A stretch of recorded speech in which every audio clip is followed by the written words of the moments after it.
Okay, so we're on the MLS. I'm going to show you how to run cash sales in like a small area. So this is Santan Valley. Over here is a subdivision called Santan Heights. Over down here is a subdivision called Johnson Ranch. Now they're both pretty similar, so that's why I've linked them together. But here's what we did. So we're looking for closed sales, and I put approximate square feet from 1,800 to 2,200. So that's kind of the sweet spot that I like to look at. And then we also put an off-market date, so we're looking back 2 months, so 2 months worth of comps. And then right down here, the special listing conditions, we also put that we're looking for short sales, pre-approved short sales, or lender-owned properties. So we're looking for properties that have problems. And then also the last term here is cash.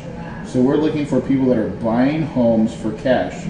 Now this is what the investor is, okay? So we're trying to get an idea of what are people paying for these types of home with that square footage in these subdivisions. So I've done it. Let's go ahead and view results, and you'll see some stuff here. So we've got a 1,900 square foot home, 57, 60,000, 70, 72, 73, 79. And in my opinion, this is kind of actually the sweet spot. So here's one actually with Debbie. I think this is Angela Fazio's listing 2, and actually, believe it or not, this is one that I just bought. I think it says close, but I think we actually physically close on Wednesday. But anyways, this is a deal that we definitely took down, and I bought it for $73,000. So here in my mind, when I'm looking at these things, I'm looking at a couple different things too. So look at here over here at the listing members. This is where you get to learn who the players are in the short sale business or even the REO business. Right, so a lot of times when I think Brett, I want to say he's an REO guy, so let's just look at this listing real quick. So we'll go details, and you can go down here, lender owned, right? Perfect. So it's a lender owned property. It went off the market in 13 days. It was listed for $59,900 and it sold for $70,000. Okay, so that's a pretty good idea. And then here's the other thing too. You look at photos. Hopefully they have some photos in here. Here's what the property looked like when it was bought. So just kind of get an idea of, okay, well here's what a crapper looked like. And now I'm getting ready to run a new search, and I'll stop and then re-record this. But I'm going to show you what the same square footage, the same criteria, but now we're going to we don't want to look at short sales, and we don't want to look at REOs, and we don't want to look at cash buyers. We want to see the retail version of what those homes will sell for, real nice and pretty.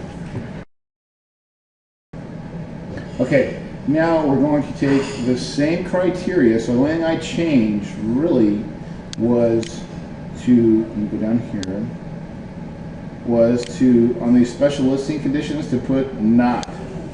Right, so all these have not a pre-approved, not a lender owned, not a pre-foreclosure.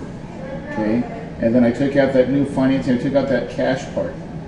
So then I run the same search, take a look, and then so this is what's the retail market.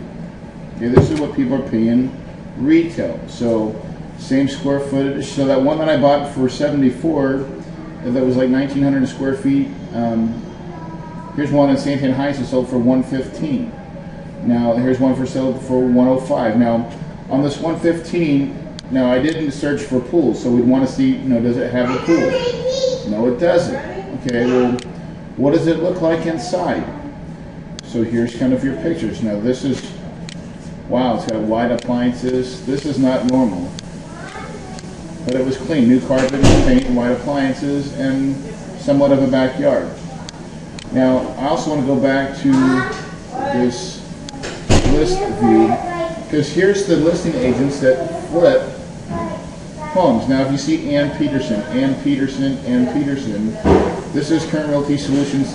She works for Keith Blue, and I know that these guys are very, very active flippers. So when we go look at her properties and like the photos, you're going to see, like stainless steel appliances. You're going to see a staged home.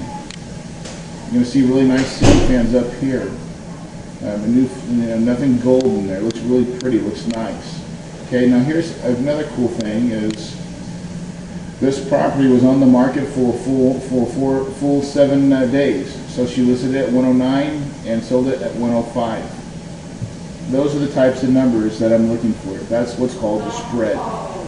So the trick is to understand the spread. So if you're buying something for 74-ish and you're selling it for 105 to potentially 115 or 117 or 117.5, I would definitely price my home at 109 or 101 or 110,000 and expect something between 105 to maybe a little bit more. But this is what investors are looking for.